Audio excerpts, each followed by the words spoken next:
Assalamualaikum warahmatullahi wabarakatuh. Innal hamdalillah nahmaduhu wa nasta'inuhu wa nastaghfiruh wa na'udzu billahi min shururi anfusina wa min sayyiati a'malina. Man yahdihillahu fala mudilla lahu wa man yudlil fala hadiya lahu. Asyhadu an la ilaha illallah wahdahu la syarika lahu wa asyhadu anna Muhammadan abduhu wa rasuluh. قال الله تعالى في كتابه الكريم يا أيها الذين آمنوا اتقوا الله حق تقاته ولا تموتن إلا وأنتم مسلمون وقال تعالى يا أيها الناس اتقوا ربكم الذي خلقكم من نفس واحدة وخلق منها زوجها وبث منهما رجالا كثيرا ونساء واتقوا الله الذي تساءلون به والأرحام إن الله كان عليكم رقيبا أما بعد فإن أصدق الحديث كتاب الله وخير الهدي هدي محمد صلى الله عليه وسلم وشر الأمور محدثاتها وكل محدثة بدعة وكل بدعة ضلالة وكل ضلالة في النار. Ayo ikhwah, a'azzani Allah wa iyyakum.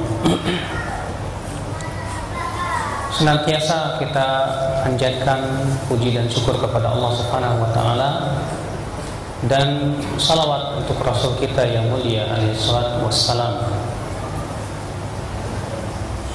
Di mana di pagi hari ini insyaallah kita duduk bersama untuk talabul ilm dan kita ingin membahas sedikit permasalahan yang sedang ramai ya, adanya film-film yang berisi ya, penghinaan dan pencelaan terhadap Rasul kita yang mulia alaihi salatu wassalam. Tentunya kita sebagai pengikut Nabi Muhammad sallallahu alaihi wasallam tidak akan pernah ridho dan tidak akan pernah rela Nabi kita yang tercinta dihina, Nabi kita yang tercinta ya diledek dan diberikan gelar-gelar yang tidak baik. Kita tidak akan pernah ridho dan rela seperti itu. Tentunya akal Islam azani Allah wa iyyakum, ketidakridhoan kita dan ketidakrelaan kita terkadang harus kita realisasikan dengan sikap arogan dan terkadang harus kita realisasikan dengan tidak demikian. Segala sesuatu tentunya akal Islam azani Allah yang harus melihat kepada kondisi dan keadaan. Maka pada kesempatan pagi hari ini insyaallah saya ingin berbicara kepada antum tentang beberapa permasalahan seputar ini. Adapun sebelum kita berbicara tentang bagaimana sikap kita sebagai seorang muslim ya terhadap pelecehan terhadap Rasul kita yang mulia alaihi salatu wassalam, ada beberapa muqaddimah yang ingin saya sampaikan. Adapun muqaddimah yang pertama yaitu tentang keadaan orang-orang, bahwasanya orang Yahudi dan Nasrani tidak akan pernah ridho kepada kaum muslimin selama-lamanya. Setiap kita pasti sudah tahu ya hadis atau ayat di dalam surat Al-Baqarah di mana Allah Subhanahu wa taala berfirman walan tarda ankal yahudu walan nasara hatta tattabi'a millatahum. Tidak akan pernah ridho kepada engkau ya Muhammad orang Yahudi dan Nasrani itu sampai kapan? Hatta tattabi'a millatahum, sampai kamu mengikuti millah mereka. Allah tidak mengatakan hatta tadkhula fi millatihim, sampai kamu masuk ke dalam millah mereka. Allah mengatakan hatta tattabi'a, sampai kamu mengikuti millah mereka. Artinya kalau kita mengikuti sebagian millah mereka, itu saja membuat mereka senang kepada kita. Oleh karena itu Allah mengatakan dalam dalam ayat tersebut wala in ittaba'ta ahwa'ahum min ba'di ma ja'aka minal ilmi innaka idzal wala in ittaba'ta ahwa'ahum min ba'di ma ba'da alladhi ja'aka minal ilm ma laka minallahi min waliyyin wala nasir. Jika kamu hai Muhammad mengikuti hawa nafsu mereka setelah datang kepada kamu keilmuan, maka kamu tidak akan mendapatkan wali dan kamu pun tidak akan mendapatkan penolong. Akhal Islam, Allah jauh-jauh hari sudah memberitahukan kepada kita bahwa orang-orang Yahudi dan Nasrani tak akan pernah ridho kepada kita. Coba antum lihat bagaimana permusuhan orang-orang Yahudi dan Nasrani dari semenjak Islam itu ada. Berbagai macam cara mereka lakukan, berbagai macam cara untuk menghancurkan kaum muslimin mereka lakukan. Ketika Rasulullah SAW hijrah ke kota Madinah, di mana di sana di kota Madinah ada orang-orang Yahudi. Antum mungkin telah membaca dalam kitab-kitab sejarah yang banyak bagaimana sikap-sikap Yahudi, entah itu dari Banu Nadirnya, entah itu dari Banu Quraidzahnya, dan bagaimana pengkhianatan mereka terhadap Rasulullah SAW masyhur ya. Maka dari itu ya akhi ya, jangan kita menyangka bahwa orang Yahudi dan Nasrani akan terus diam kepada kita. Selamanya mereka akan terus ya, bahkan mereka menginfakkan harta yang banyak sebagaimana Allah berfirman, innal ladzina kafaru yunfiquna amwalahum liyasuddu an sabilillah. Sesungguhnya orang-orang kafir itu menginfakkan harta-harta mereka ya untuk menghalang-halangi kalian dari jalan Allah Subhanahu wa ta'ala. Maka ya akhi, fenomena yang kita lihat di zaman ini, di zaman dahulu juga, bahwa orang Yahudi dan Nasrani ternyata terus bermakar untuk menghancurkan dan merusak kaum muslimin. Makar yang mereka lakukan kepada kaum muslimin akhi adalah bagaimana tata cara merusak akidah kita. Antum insyaallah pernah mendengar ya seseorang yang bernama Abdullah bin Saba. Siapa dia? Dia Yahudi yang pura-pura masuk Islam. Kemudian dia memperlihatkan kesolehan, memperlihatkan ibadah. Kemudian dia memprovokasi kaum muslimin, sehingga akhirnya banyak kaum muslimin yang bodoh terkena provokasi dia. Akhirnya kemudian terjadi demo, sehingga akhirnya terbunuhlah Utsman bin Affan. Ini sebuah konspirasi yang berhasil mereka lakukan. Yang kemudian Abdullah bin Saba membuat pemikiran yang menyesatkan, yang mengatakan katanya Ali bin Abi Thalib itu adalah Tuhan. Mereka itu disebut dengan kelompok Sabaiyah. Ternyata perjuangan orang Yahudi untuk menghancurkan akidah kaum muslimin tidak sampai situ. Ya, Yahudi dan Nasrani bekerja sama untuk merusak akidah kaum muslimin. Pemikiran Qadariyah yang disebutkan dalam Sahih Muslim bahwa orang yang pertama kali berbicara tentang masalah takdir di kota Basra adalah Ma'bad al-Juhani. Anda tahu siapa Ma'bad al-Juhani? Yang disebutkan oleh para ulama bahwa ia mengambil keyakinan Qadariyah itu dari seorang Nasrani yang bernama Susan an-Nasrani. Ya. Belum lagi setelah itu, ketika diterjemahkannya kitab-kitab Yunani, itu adalah andil dari orang-orang Nasrani, Raja Romawi yang mengirimkan buku-buku Yunani kemana? Kepada kaum muslimin, yang kemudian diterjemahkan oleh Khalifah Ma'mun, dan itu merusak pemikiran Islam.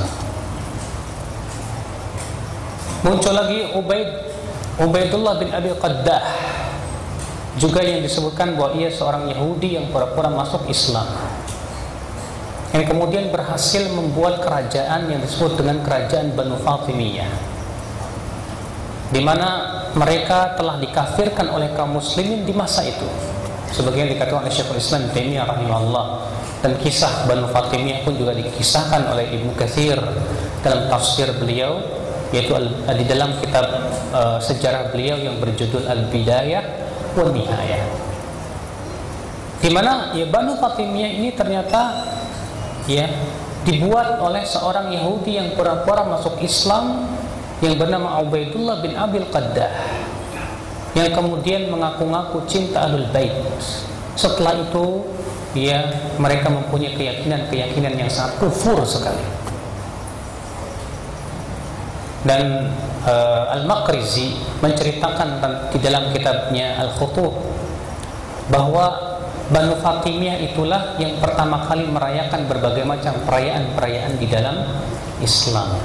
Mereka merayakan kelahiran Nabi, mereka merayakan ya wafatnya Nabi, mereka merayakan awal tahun, akhir tahun, bahkan kata Al-Maqrizi mereka pun juga merayakan hari rayanya orang Majusi, yaitu Idul Nairuz. Dan terus menerus ya akhi, orang-orang Yahudi dan Nasrani karena pada waktu itu untuk menghadapi kaum muslimin secara fisik tidak mampu. Karena pada waktu itu dan di zaman itu kaum muslimin kuat dan kerajaan Islam luar biasa kuat, tidak bisa dikalahkan oleh mereka. Dua kekuasaan negeri adik kuasa pada waktu itu, yaitu Persia dan Romawi, jatuh di tangan kaum muslimin. Sehingga akhirnya mau tidak mau mereka harus melancarkan serangan kepada Islam dengan merusak akidah mereka.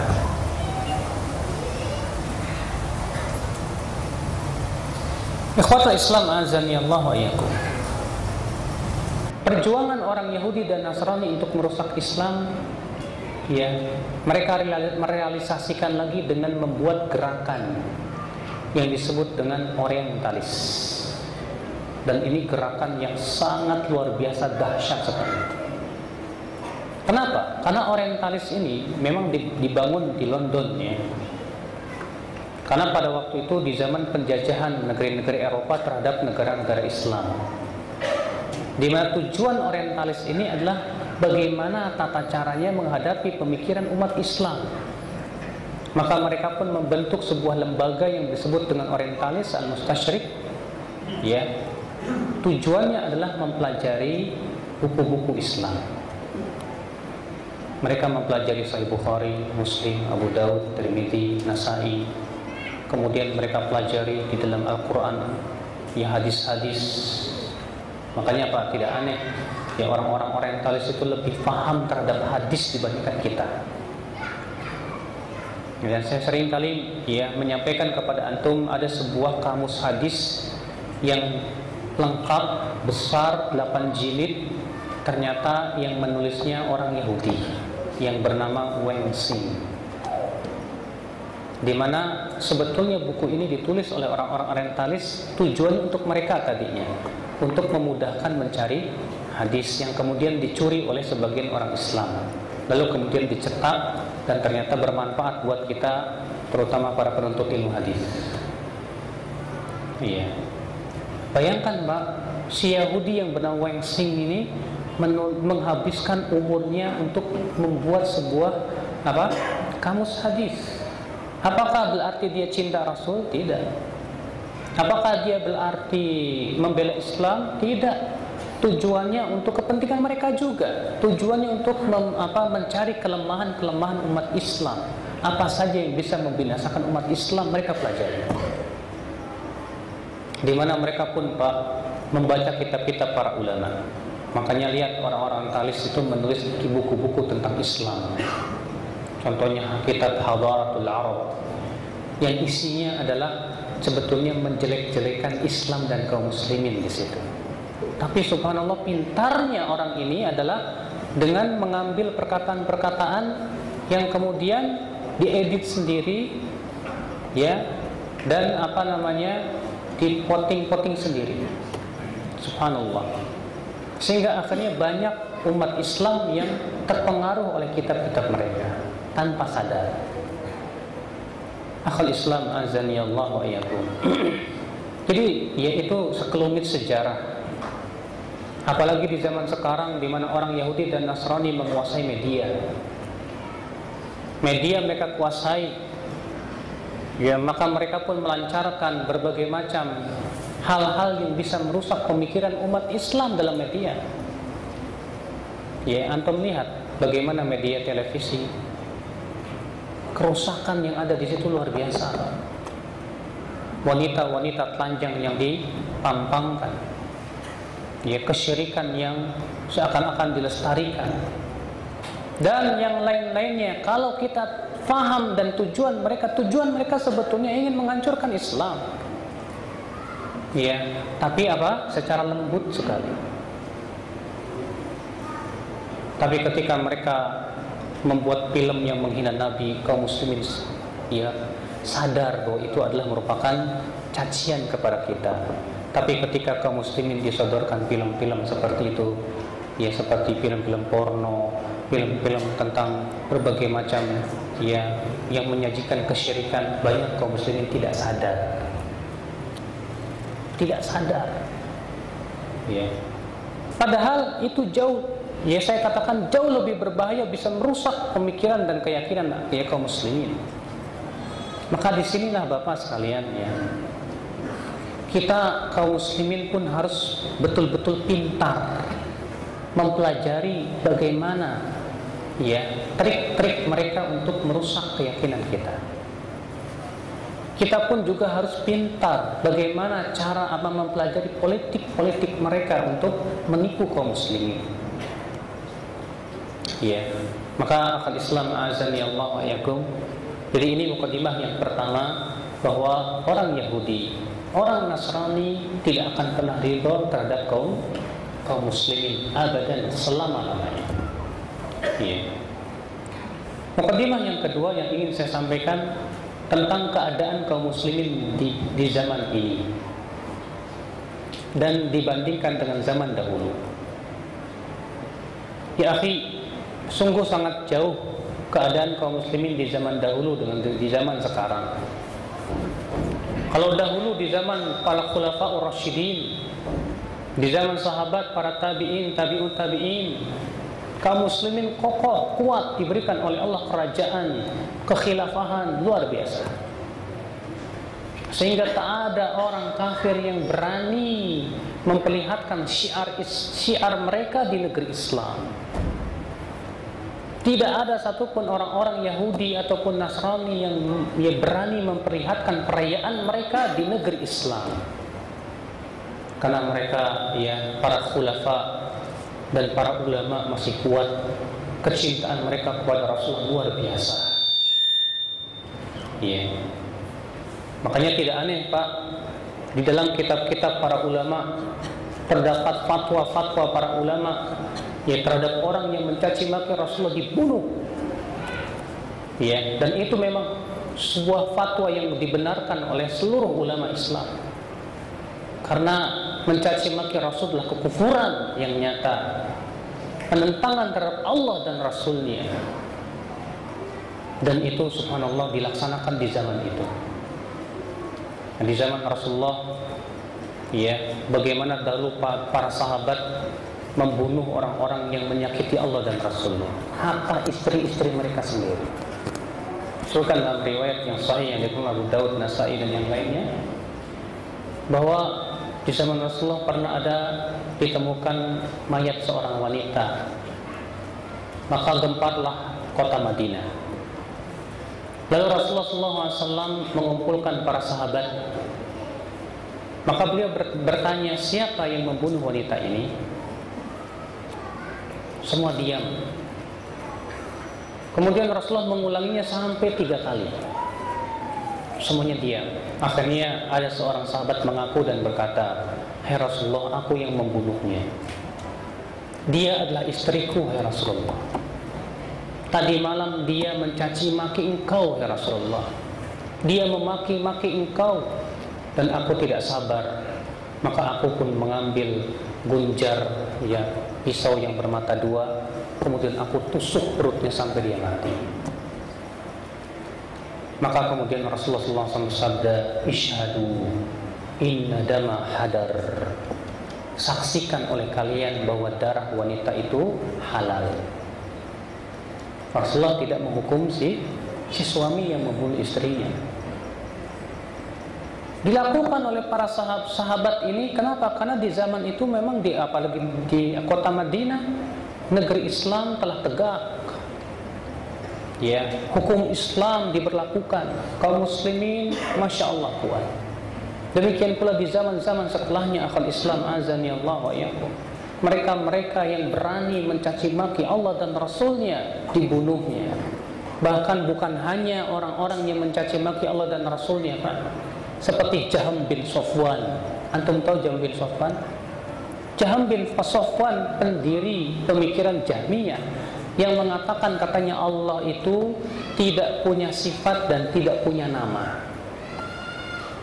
Katanya Allah itu tidak tinggi, tidak rendah. Katanya Allah subhanahu wa ta'ala tidak punya nama, tidak punya sifat. Maka kemudian si Jaham ini ditangkap oleh khalifah yang bernama Khalid Al-Qisri. Kemudian pada waktu di hari Idul Adha, Khalid Al-Qisri berkata, "Ayyuhan nas, wahai manusia, silahkan sembelih ya hewan-hewan kurban kalian. Aku akan berkurban dengan Jaham bin Safwan." Lalu ia pun sembelih si Jaham bin Safwan itu. Yang melakukannya langsung khalifah.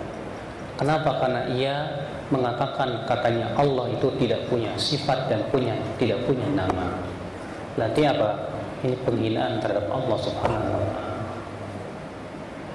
Ya, masyhur, Pak. Karena waktu itu zamannya zaman kuat. Sekarang bandingkanlah dengan di zaman ini. Di zaman ini kaum muslimin lemah. Anda pengen bukti bahwa yang menunjukkan bahwa kaum muslimin lemah? Buktinya banyak. Di zaman ini, di Indonesia terutama, ketika orang Nasrani memperlihatkan syiar mereka, apa daya umat Islam? Tak punya kemampuan. Bahkan orang-orang Nasrani menggantungkan salib-salib di leher-leher mereka pun kita diam seribu bahasa. Bahkan terkadang sebagian kaum muslimin malu untuk memperlihatkan syiar Islam pada pakaian-pakaian mereka. Malu. Subhanallah. Kalaulah Islam di negeri kita dan di dunia ini zaman sekarang kuat, saya yakin, Pak, tidak ada satupun orang-orang Yahudi ataupun Nasrani yang berani mencaci maki kaum Nabi kita secara terang-terangan. Tapi karena kita ini sudah seperti macan ompong yang tak punya kemampuan, tak punya kekuatan, ya hilang sudah. Kenapa? Karena banyak faktor yang menyebabkan kaum muslimin lemah. Dan ini adalah yang ketiga, muqaddimah yang ketiga. Apa faktor-faktor yang kaum muslimin menjadi lemah? Ini pun harus kita pelajari bersama. Untuk apa, Pak? Ya, karena untuk menegakkan syariat Islam dan hukum Islam itu butuh kekuatan, kan? Dan kekuatan itu adalah butuh kepada kekuatan yang ada pada kaum muslimin. Sementara ketika kaum muslimin lemah, mana mungkin kita bisa melakukan dan menegakkan hukum Islam? Maka mau tidak mau, Pak, kita harus mempelajari apa yang menyebabkan kaum muslimin lemah. Saya yakin, Pak, karena orang-orang Yahudi itu sudah mempelajari hadis-hadis Nabi SAW, maka mereka pun orang yang paling tahu bagaimana dan apa yang bisa merusak kaum muslimin. Seperti disebutkan dalam hadis misalnya, fa innama ahlakal ladzina min qablikum, sesungguhnya yang membinasakan orang-orang sebelum kalian, kathratu masailihim, banyak bertanya yang tidak-tidak, wa ikhtilafihim ala anbiya'ihim, dan banyak menyelisihi nabi mereka. Lihat, Pak, kaum muslimin akan binasa kalau kaum muslimin menyelisihi Rasulullah sallallahu alaihi wasallam. Maka orang Yahudi pun berpikir bagaimana caranya menyebarkan kemaksiatan di tengah-tengah mereka. Bagaimana supaya kaum muslimin yang menyelisihi Rasulullah. Adapun masalah bid'ah sudah saya jelaskan tadi. Bid'ah yang besar dalam Islam itu ternyata dibaliknya Pak, andil-andil orang-orang Yahudi dan Nasrani. Antum tahu ya, pemikiran-pemikiran yang menyesatkan itu dipelihara oleh orang-orang Yahudi supaya mereka berhasil kepada tujuan mereka. Contoh misalnya tasawuf. Orang-orang tasawuf punya keyakinan bahwa orang yang sudah sampai kepada derajat ma'rifat sudah tidak wajib menjalankan syariat. Iya tidak? Antum kalau yang pernah belajar tasawuf, pasti antum akan mempelajari itu. Ada tingkatan-tingkatan tertentu di dalam dunia tasawuf yang kalau dia sudah sampai kepada tingkatan tersebut katanya sudah tidak wajib menjalankan syariat. Dan ini pemikiran yang sangat menguntungkan buat orang siapa? Orang Yahudi dan Nasrani, menguntungkan sekali. Sebab kalau orang sudah meninggalkan syariat Nabi Muhammad SAW, apa yang terjadi? Hancur agama kita, rusak agama kita. Makanya tidak aneh Pak, ketika orang-orang orientalis ya mengirim seorang yang bernama Snokor-Grönje. Pernah dengar? Snokor-Grönje itu dikirim pertama kali sebelum ke Aceh itu dikirim ke Mekah. Dia pura-pura masuk Islam dan dia belajar kepada murid-muridnya Syekh Muhammad bin Abdul Wahab. Dan dialah orang yang pertama kali yang berhasil membuat peta kota Mekah. Yang kemudian Snokor-Grönje ditarik lagi ke London, lalu dikirim ke Aceh. Yang dilakukan oleh Snokor-Grönje adalah menyebarkan pemikiran tasawuf di Aceh. Karena dia tahu bahwa tasawuf itu adalah gerakan yang anti jihad. Ya, orang-orang tasawuf itu tidak mengenal jihad dan bagi mereka tidak ada jihad. Makanya itu menguntungkan mereka. Disebarkan supaya apa? Untuk menghadapi apa? Kaum muslimin yang berjihad melawan penjajah pada waktu itu. Di India sendiri ya ada seorang yang bernama Mirza Ghulam Ahmad yang kemudian membentuk apa? Ahmadiyah. Itu diambil oleh pemerintah Inggris lalu dicuci otaknya. Dia dari keluarga broken home. Kemudian dilepaskan, tadinya dia apa? Yang berdakwah kepada Al-Quran dan hadis. Lama-lama kemudian dia mengatakan bahwa jihad tidak ada dalam Islam. Tujuannya dari Inggris ya dengan mencetak si Mirza Ghulam Ahmad itu adalah untuk menghentikan perlawanan kaum muslimin India terhadap Inggris. Yang kemudian lama-kelamaan si Mirza Ghulam Ahmad ini mengaku nabi. Makanya Pak, lihat Pak ya, Ahmadiyah itu sekarang markasnya di mana? Di London. Dan kiblat mereka kemana? Ke London. Masjid-masjid mereka itu kiblatnya bukan ke Ka'bah, tapi ke London. Ya, karena memang itu bikinan Inggris, sengaja untuk menghancurkan dan merusak apa? Pemikiran Islam. Akal Islam azani Allah wa iyyakum. Nah ini akal Islam. Maka orang-orang Yahudi dan Nasrani tahu bahwa kehancuran dan kebinasan umat Islam tiada lain adalah kalau mereka menyelisihi Rasul sallallahu alaihi wasallam.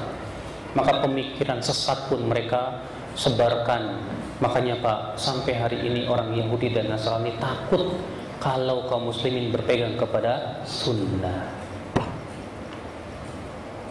Kenapa sih sekarang ya yang selalu digambar-gemborkan jenggot, cadar di atas mata kaki, kemudian dituduh ini ciri-ciri teroris?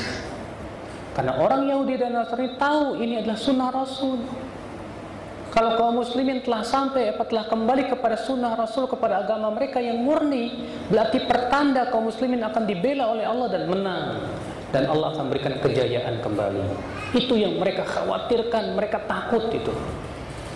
Makanya kemudian digembar-gemborkan di televisi-televisi, ya terorisme itu cirinya berjenggot di atas mata kaki, istrinya bercadar, selalu digaung-gaungkan seperti itu.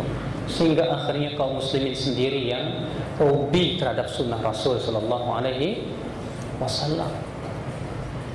Ya, itu tidak aneh, Pak. karena itu memang bagian daripada program mereka.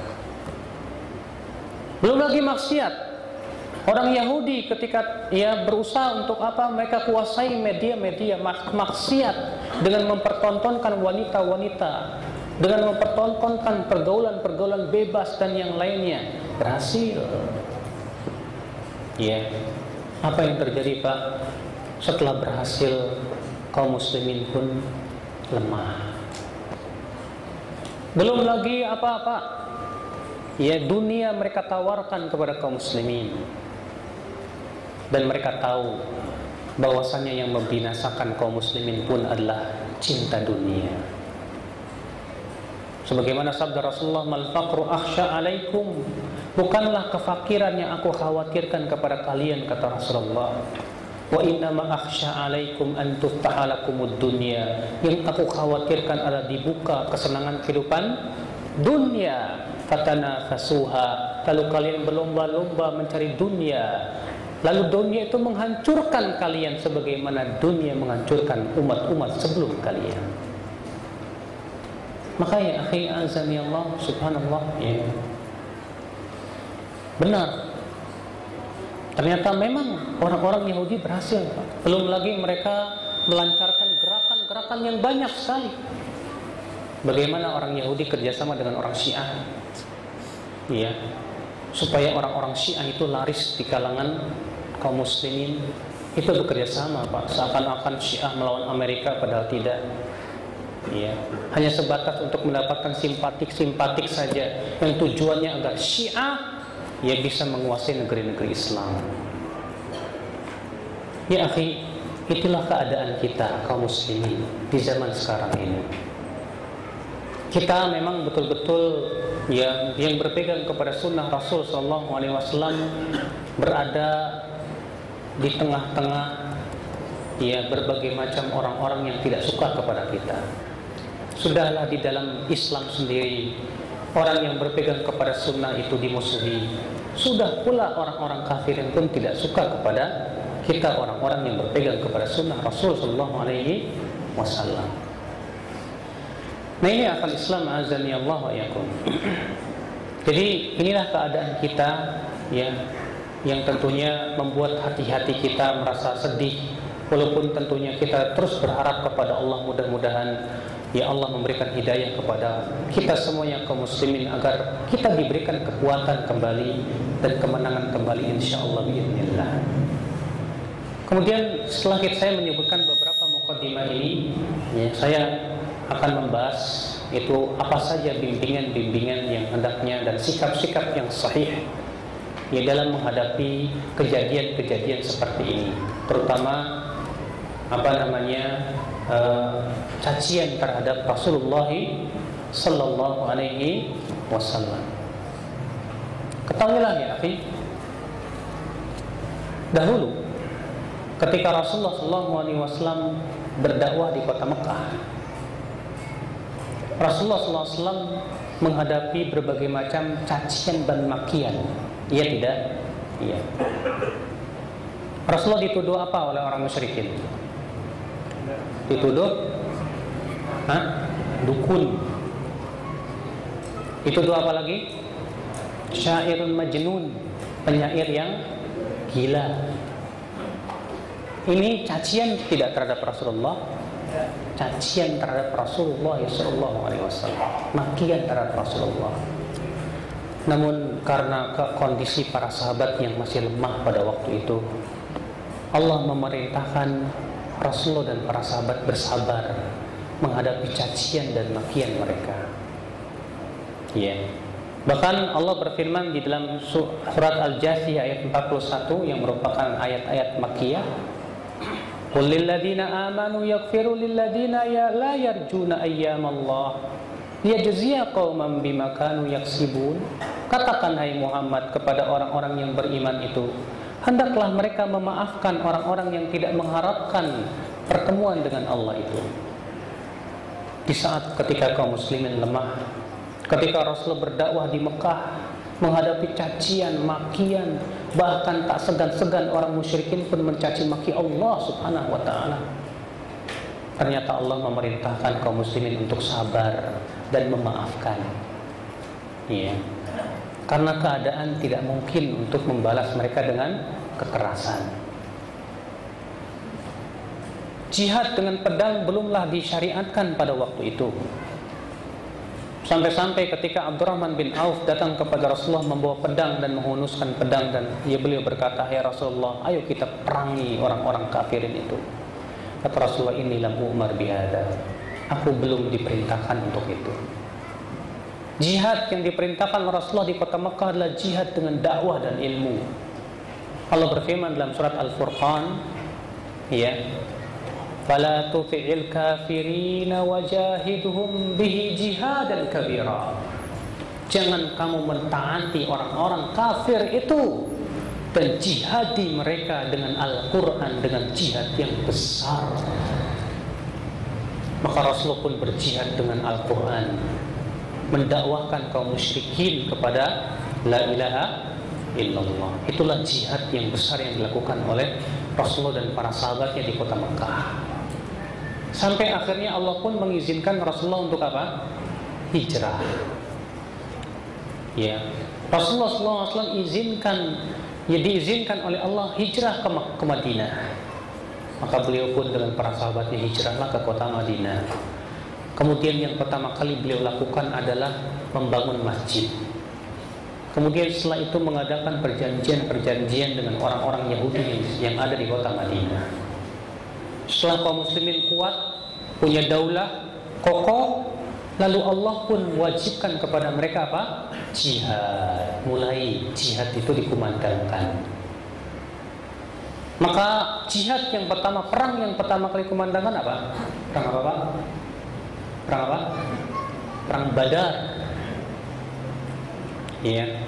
Waktu itu sebetulnya tujuan Rasulullah dan para sahabatnya tidak ada niat untuk berperang, tidak ada.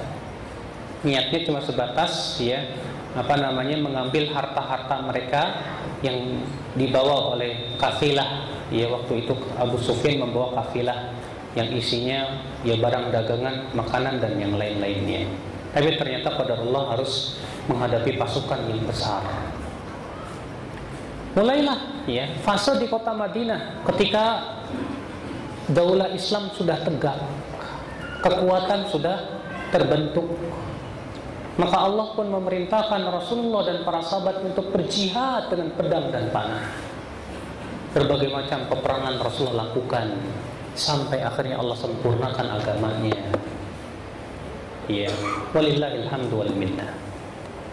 Nah, Bapak dan Ibu-ibu sekalian, setelah kita melihat sejarah secara ringkas tadi, bagaimana Rasulullah SAW dari dua fase tadi, kita dapat mengambil di sini beberapa sikap yang baik sekali.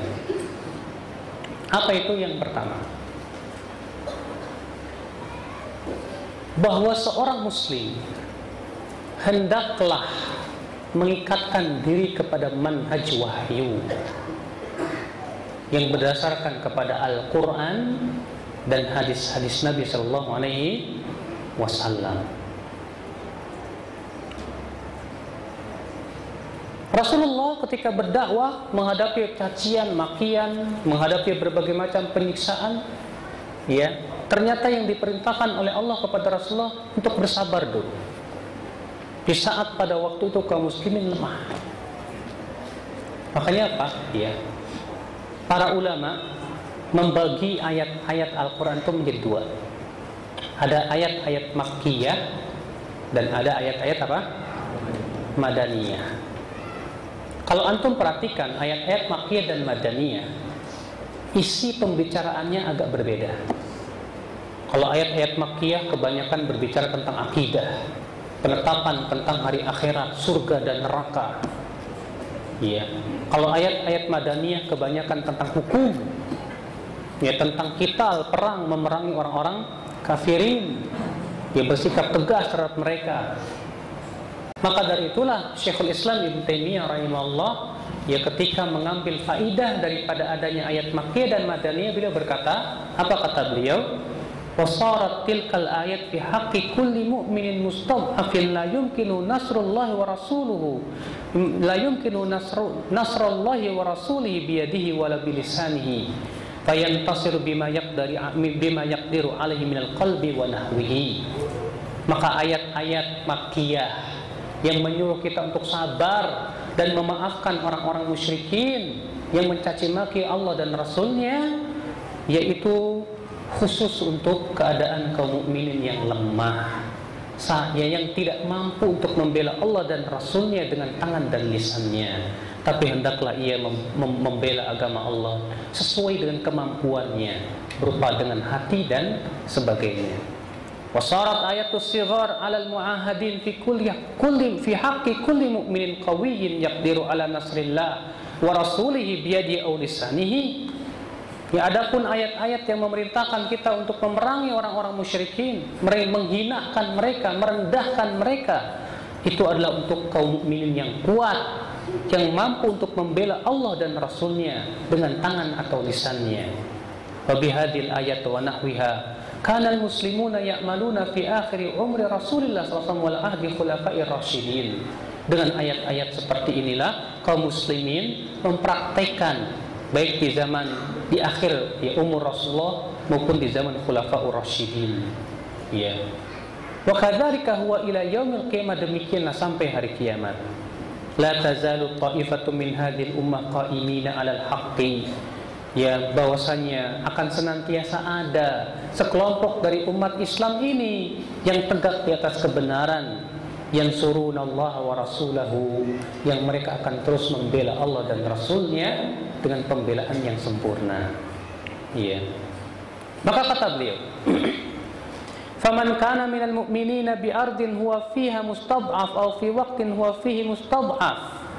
Barang siapa dari kaum mukminin yang tinggal di suatu negeri yang di situ mereka lemah, tak punya kemampuan, atau di suatu waktu yang mereka itu memang lemah, maka hendaklah ia mempraktikkan ayat-ayat sabar, memaafkan orang-orang yang menyakiti Allah dan Rasulnya dari kalangan ahli kitab maupun orang-orang musyrikin. Wa amma ahlul quwwah fa innama ya'maluna bi ayati qitali aimmatil kufur. Adapun mereka yang tinggal di negeri yang kaum muslimin di situ kuat dan kokoh, dan di waktu yang di situ kaum muslimin kuat, maka hendaklah mempraktikkan ayat-ayat untuk memerangi para pemimpin-pemimpin kekafiran itu yang mencaci maki agama Allah subhanahu wa ta'ala. Ya. Ini subhanallah, ikhwatul Islam azani Allah wa ya. Maka dari itu Pak, ketika kaum muslimin lemah, lalu kita bacakan ayat-ayat qital, perang, ya bukan tempatnya. Ketika kaum muslimin lemah, kita bacakan ayat-ayat jihad, bukan tempatnya. Ya. Sebab ketika kita bacakan kepada mereka ayat-ayat jihad, ayo jihad, sementara tidak punya kemampuan apa-apa, akhirnya apa?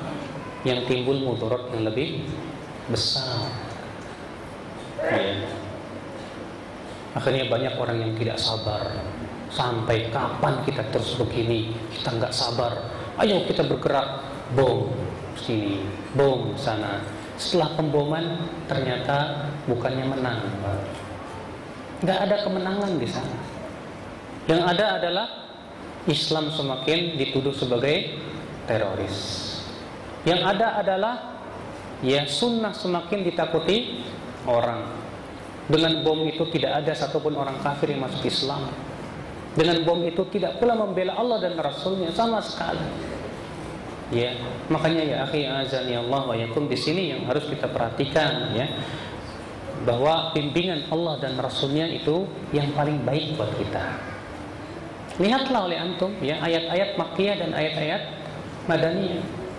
Bagaimana Allah memerintahkan kita untuk bersabar dan memaafkan orang-orang yang menyakiti Allah dan Rasulnya dikala Rasulullah dan para sahabatnya lemah.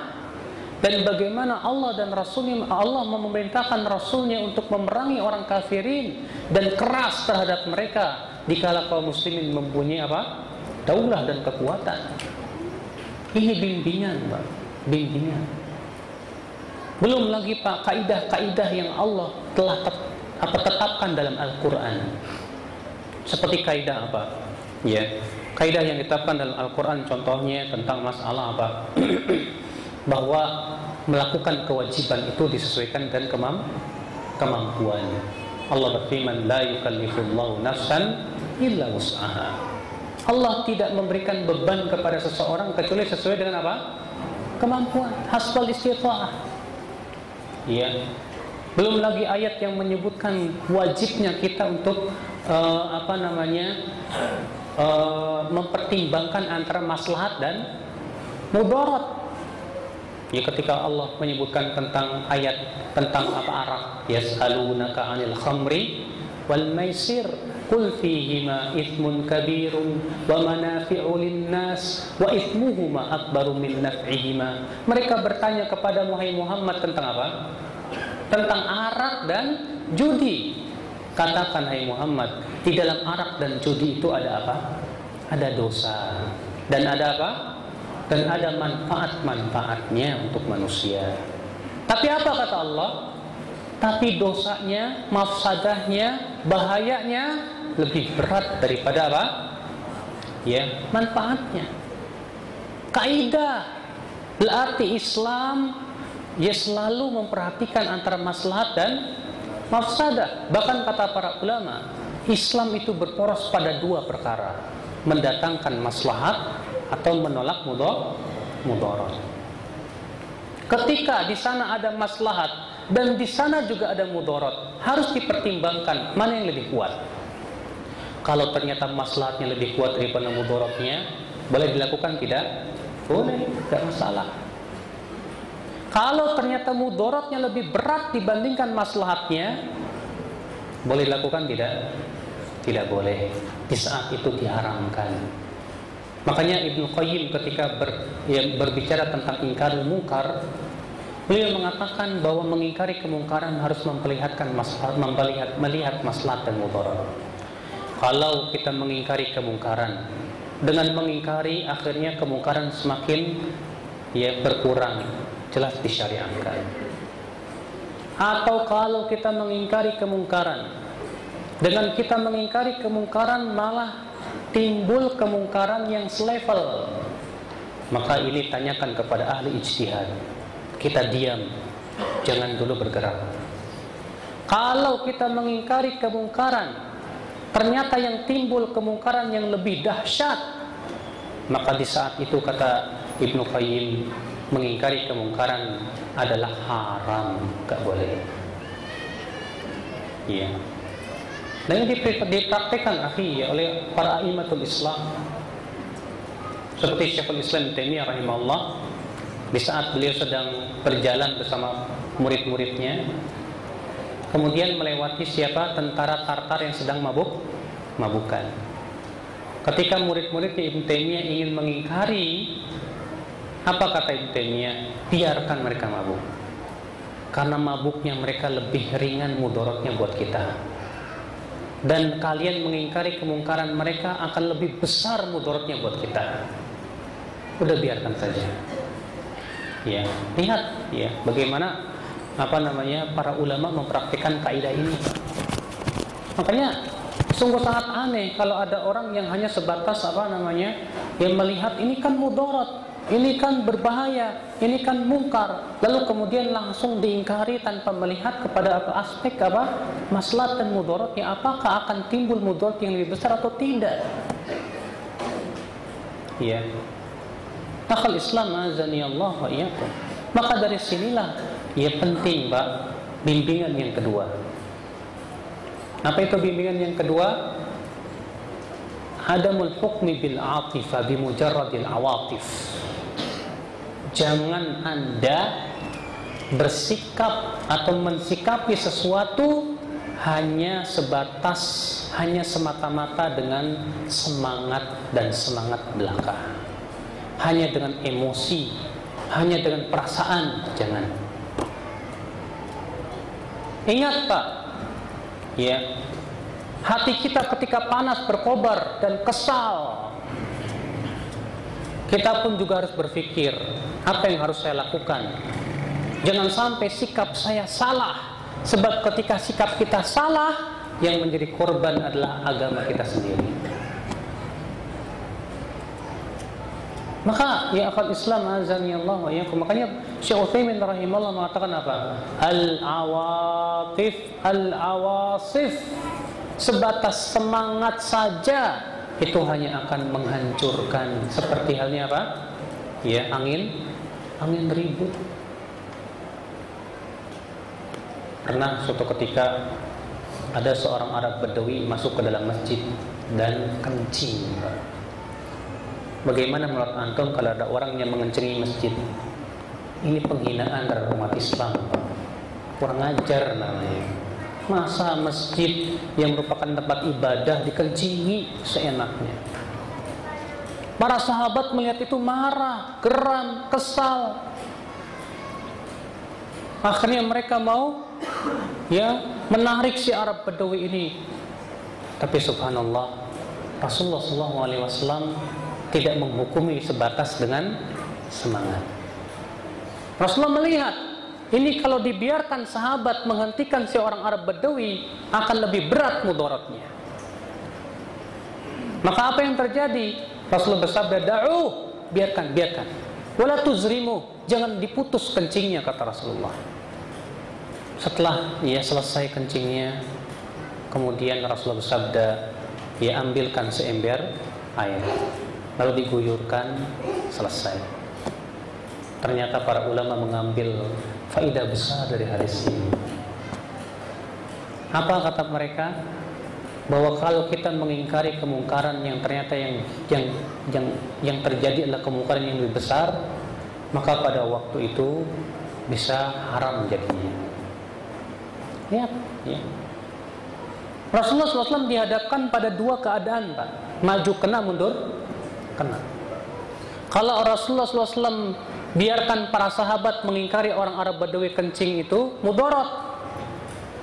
Kalau Rasulullah SAW halangi para sahabat untuk menghentikan orang Arab Badawi, pun mudarat, di mana masjid ternajisi. Tapi Rasulullah mengambil mudarat yang paling ringan. Diambilnya Rasulullah mudarat yang paling ringan, yaitu apa? Udah biar kencingnya nggak kemana-mana. Itulah Pak, ya akhi, Rasulullah SAW mengajarkan kepada kita ketika mengingkari kemungkaran itu jangan sebatas dengan apa? Atifah. Kisah lain. Ada seorang sahabat yang baru masuk Islam, yang bernama Muawiyah bin Safwan. Maka dia pun sholat. Ketika sedang sholat, tiba-tiba ada di sampingnya seorang sahabat yang bersin. Haji. Akhirnya dia dengan semangatnya mengatakan, "Yarhamukallah." Rupanya para sahabat marah. Mereka pun melotot kepada siapa? Muawiyah ini. Rupanya orang Arab Badawi, namanya juga orang Arab baru masuk Islam, nggak paham. Dipelototin gitu bukannya semakin diam, Pak. Malah ngomong lagi, "Kenapa kalian melototin aku begitu? Padahal sedang sholat." Subhanallah. Setelah sholat, bagaimana Rasulullah SAW menasihati orang ini? Apakah dengan kemarahan? Apakah dengan awatif, dengan semangat? Rasulullah SAW menasihati beliau dengan orang tersebut dengan lembutnya. Ini akhi, jadi dalam Islam tuh Pak, jangan sekali-kali kita mensikapi sesuatu sebatas dengan semangat belaka. Tidak. Segala sesuatu itu harus dilihat, dipandang. Kalau ternyata kita bersikap keras, ternyata malah menimbulkan mudarat yang lebih besar, ini malah merugikan Islam dan kaum muslimin itu sendiri. Jadi akhi, bimbingan yang kedua yang harus kita pahami adalah adamu al-hukm bi mujarradil atifah. Jangan sekali-kali kita terbawa oleh emosi, oleh semangat, lalu kemudian langsung menentukan sikap tanpa melihat dengan keilmuan, dengan basirah dan yang lainnya. Di zaman ini Pak, banyak para pemuda yang begitu sangat semangat membela Islam. Ketika kita katakan sabar dulu akhi, apa kata mereka? Sampai kapan kita bersabar? Betul Pak. Tidak bisa kita tak akan pernah bisa sabar kalau keadaannya seperti ini. Subhanallah. Akhirnya apa? Ya, mereka pun tidak peduli dengan nasihat-nasihat para alim ulama. Mereka pun tidak peduli, bahkan na'udzubillah, nasallallahu salamul afiyah, mereka pun malah menganggap itu ulama-ulama pengecut itu. Iya. Maka dari itu Pak, kita butuh kepada bimbingan yang ketiga. Apa itu? Mengikatkan diri dengan para ulama. Mengikatkan diri dengan siapa?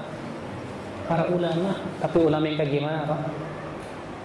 Apakah ulama yang dianggap ulama, yang diulamakan, yang surbannya 2 meter, pakai jubah, yang pengikutnya banyak, itu ulama? Belum tentu. Yang pintar dan pandai baca kitab kuning, ya, yang pandai berkuar-kuar di podium, bukan itu ulama, ya. Ulama adalah yang betul-betul memahami Al-Quran dan hadis dan memahami maksud tujuannya yang sangat dalam keilmuan mereka. Ulama ul Islam.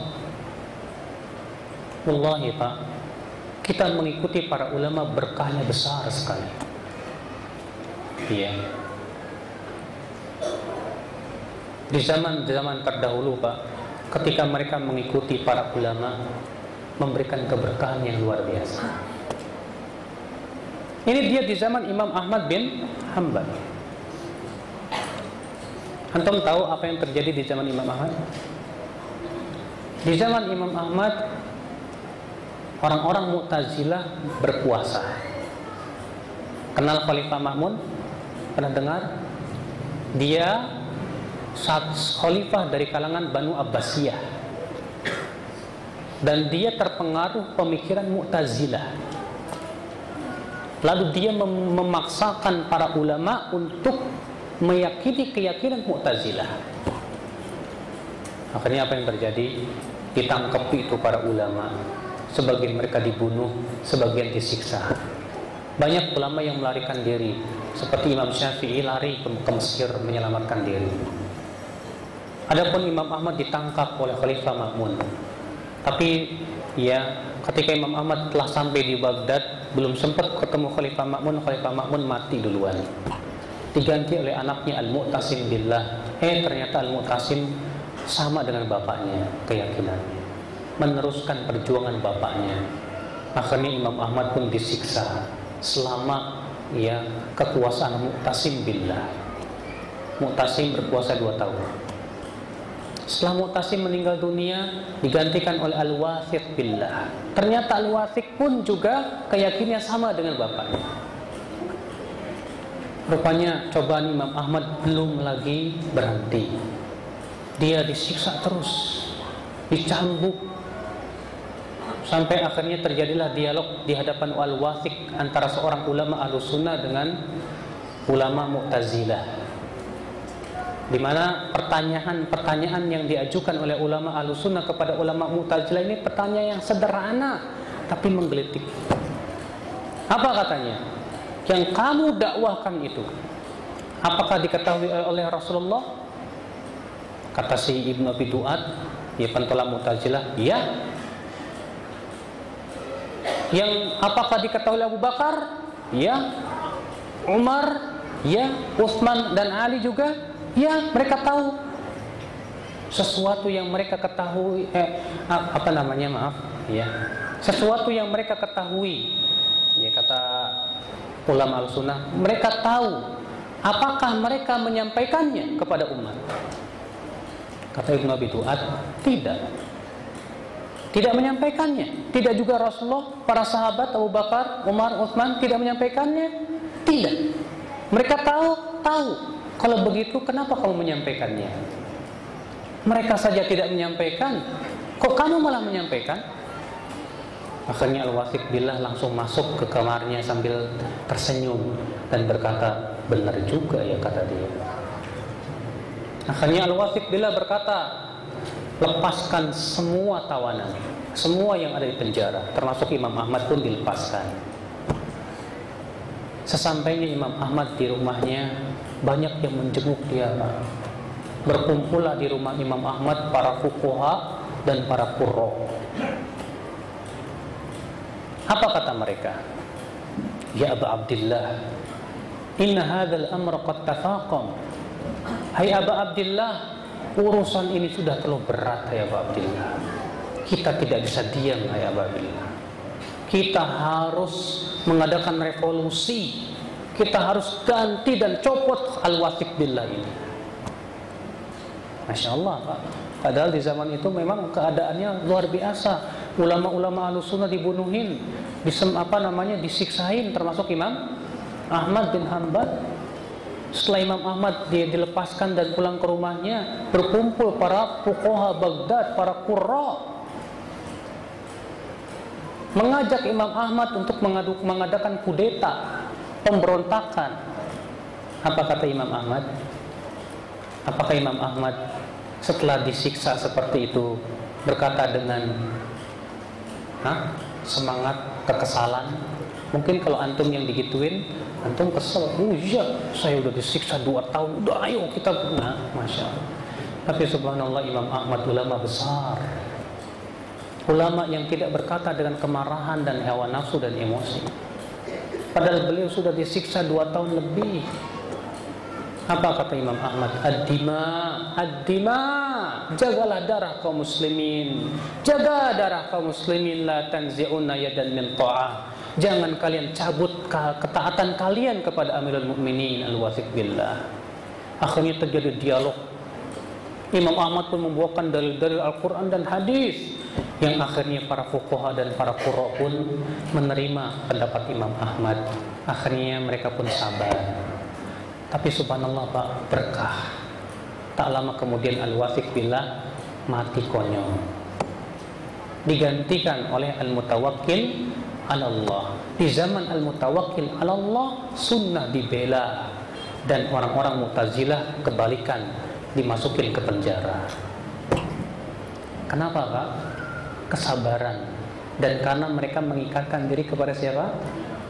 Para ulama Ahlussunnah wal Jamaah. Sebaliknya, tatkala kaum muslimin di zaman sahabat tabi'in tidak mau mengikuti kita para sahabat, para ulama mereka, terjadi yang terjadi. Ketika pemberontakan terhadap siapa? Yang terjadi di Irak, pemberontakan terhadap Hajjaj bin Yusuf. Anda tahu siapa Hajjaj bin Yusuf? Panglima yang sangat kejam. Ratusan ribu kaum muslimin dibunuhnya pelan-pelan. Anda tahu berapa orang yang dibunuh oleh Hajjaj bin Yusuf secara pelan-pelan? 120 ribu orang, dan semuanya kaum muslimin. Ada enggak, Pak, pemimpin di Indonesia yang kejam seperti ini? Tidak ada. Bagaimana Hajjaj bin Yusuf membunuh para ulama? Sa'id bin Jubair disembelih. Ulama, bayangkan ulama tabi'in. Sehingga akhirnya apa? Marahlah orang-orang yang marah. Makanya mereka pun membuat pemberontakan. Ya, sementara para ulama dari kalangan sahabat dan sebagian tabi'in menasihati mereka jangan memberontak. Sampai ketika Anas bin Malik diajak, Anas tidak mau. Beliau mengatakan, bay'na Rasulullah sallallahu alaihi wasallam ala sam'i wa ta'ah fi usrina wa yusrina wa mansyatina wa makrahina wa atharatin alaina. Kami sudah membaiat Rasulullah untuk tetap mendengar dan taat dalam keadaan sulit maupun senang, dalam keadaan malas maupun semangat, dan dalam keadaan pemimpin lebih mementingkan dirinya daripada rakyatnya. Tidak mau. Anas menolak. Iya, Anas menolak. Al-Hasan Al-Basri pun menasihati mereka. Ya, sampai Al-Hasan Al-Basri membawakan ayat-ayat tentang keadaan dahulu Nabi Musa dan yang diperintahkan untuk sabar menghadapi Fir'aun, yang kemudian Allah pun berikan kemenangan kepada Nabi Musa dan kaumnya terhadap Fir'aun. Ya, ternyata apa yang terjadi, Pak? Mereka tidak menggubris. Terjadilah pemberontakan, perang dahsyat antara pasukan Hajjaj bin Muawiyah dengan pasukan para qurra. tadinya hampir kalah Hajjaj itu, terdesak, tapi kemudian ya Hajjaj ini pintar, dia dengan apa, dia lebih punya pengalaman dalam masalah militer pada peperangan. Akhirnya ya Hajjaj melakukan serangan balik dan akhirnya kalah habis. Dan ulama-ulama yang ikut perang dikejar-kejar, bahkan ulama yang nggak salah pun termasuk Al-Hasan Basri termasuk yang jadi buronan. Padahal Al-Hasan Al-Basri tidak termasuk yang ikut ya pemberontakan. Bahkan Al-Hasan Al-Basri lah yang menentang pemberontakan. Ya. Akibat daripada apa? Tidak mau mengikuti titah para ulama. Antum tahu pemberontakan yang terjadi di kota Madinah terhadap siapa? Yazid bin Muawiyah. Waktu itu para sahabat dipimpin oleh Abdullah bin Muti'. Abdullah bin Muti' pernah mendatangi Ibnu Abbas. Kemudian Ibnu Abbas menasihati Abdullah bin Muti' dengan hadis-hadis wajibnya untuk mendengar dan taat kepada pemimpin walaupun zalim. Tapi Abdullah bin Muti' tidak peduli terhadap ya ulama yang bernama Abdullah bin Abbas. Bahkan Abdullah bin Umar pun sudah menasihati, tapi tidak peduli. Akhirnya terjadi yang terjadi. Yazid bin Muawiyah mengirimkan pasukan bala tentara yang besar. Terjadi perang dahsyat. Akhirnya kalah pemberontak kota Madinah. Apa yang terjadi? Selama 3 hari 3 malam kota Madinah dijadikan halal. Wanita-wanita yang diperkosa, dibunuhi pula ya para sahabat yang tak berdosa. Siapa yang salah? Mereka akibat tidak mau mengikuti apa? Titah para ulama. Para ulama sudah mengatakan jangan. Tapi apa? Mereka terbawa oleh semangat. Tidak bisa. Ini Yazid bin Muawiyah ini suka minum arak. Dia begini melakukan berbagai macam kemaksiatan. Akhirnya terbakar oleh emosi, terjadilah yang terjadi. Perkataan ulama tidak lagi diindahkan, tidak lagi diperhatikan. Maka dari itu ya akhi, sejarah sudah membuktikan, sudah capek kita dengan sebatas semangat-semangat ya, yang membabi buta seperti itu. Maka dari itu ya akhi ya, betapa pentingnya kita untuk mengikatkan diri dengan para ulama. Tanya dong ulama yang ada di zaman sekarang. Ya, wahai alim, apa yang harus kita lakukan di zaman ini? Ya seperti Syekh Abdul Aziz Al-Syeikh Mufti ya Mekah Mufti Saudi Arabia di zaman sekarang. Ketika ditanya tentang film-film yang ada di Amerika, dibuat film tentang penghinaan terhadap Rasulullah, apa jawaban beliau?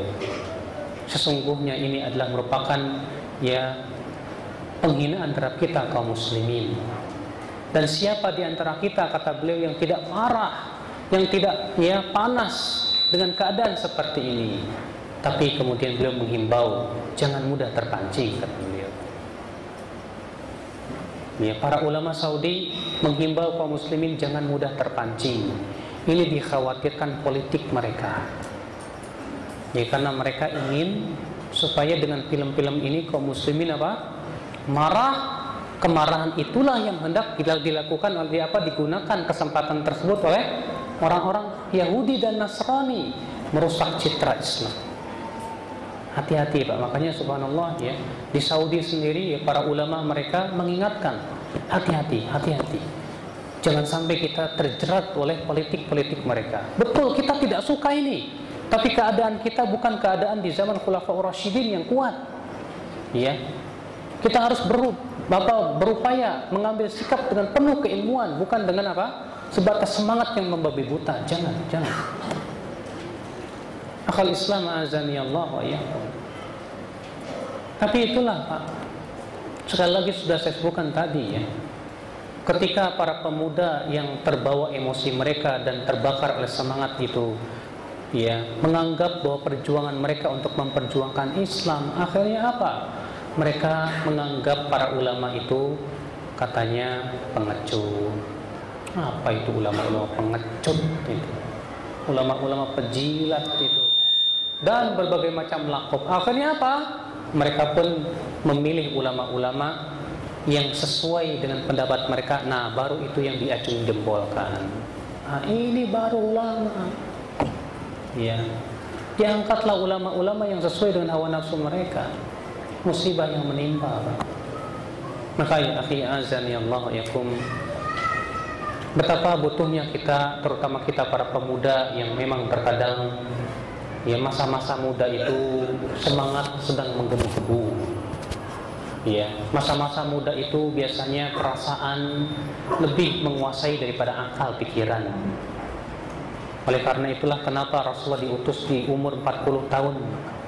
Karena umur itu kata para ulama adalah umur seorang laki-laki telah sampai kepada derajat kedewasaan yang sempurna. Iya. Akal Islam, azani Allah wa yakum. Jadi ini bimbingan yang keberapa? Yang ketiga. Yaitu agar kita yang mendekat dan merapatkan diri kepada para ulama. Merapatkan diri kita kepada siapa? Para ulama Islam yang betul-betul mereka ulama, bukan sebatas diulamakan saja. Yang keempat,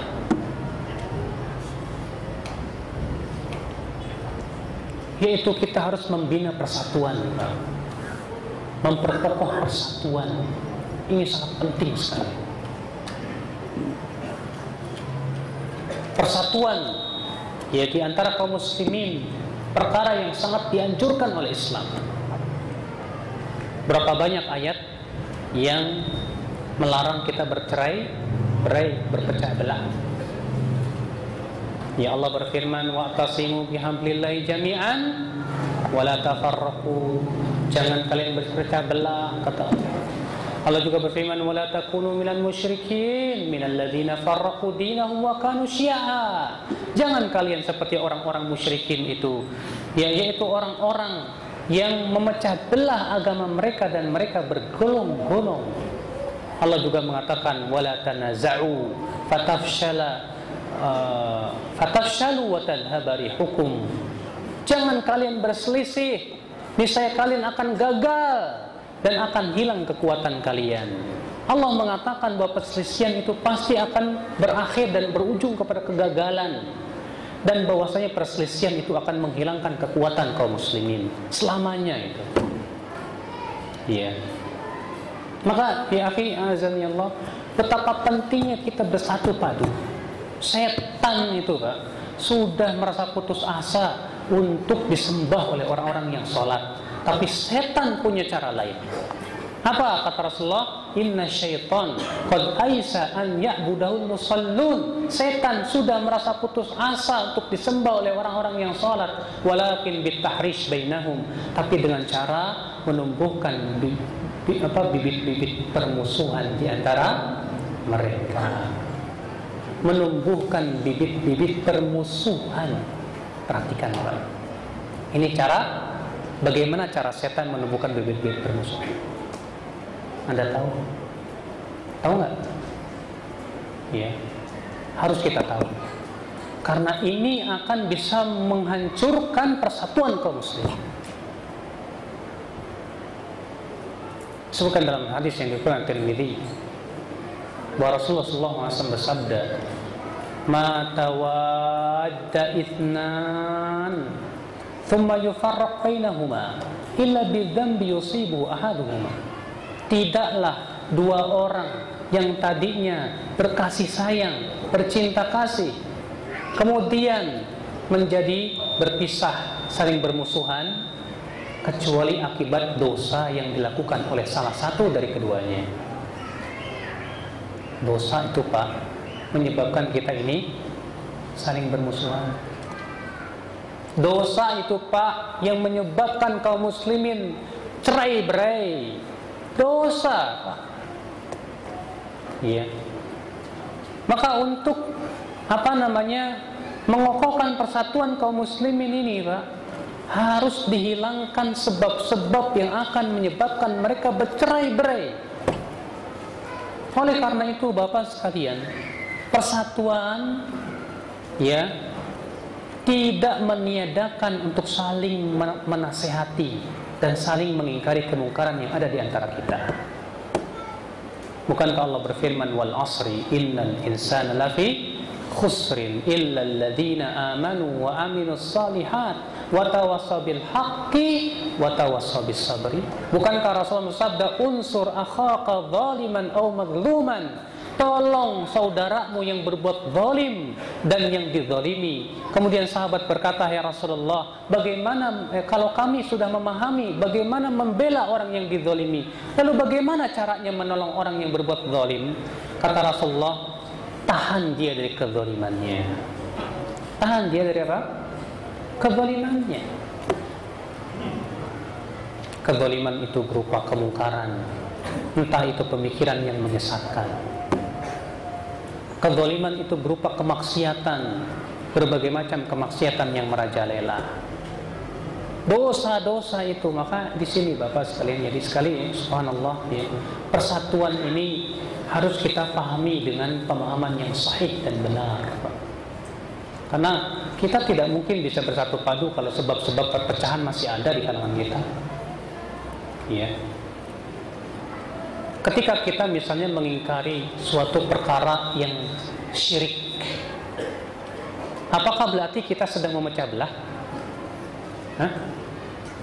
Ketika kita menjelaskan ini syirik, ini tauhid, kemudian bahaya-bahaya syirik, apakah berarti kita sedang memecah belah? Tidak. Justru kita sedang menghilangkan sebab yang menyebabkan kaum muslimin berpecah belah. Kenapa? Karena kesyirikan itu akan memecah belah kaum muslimin.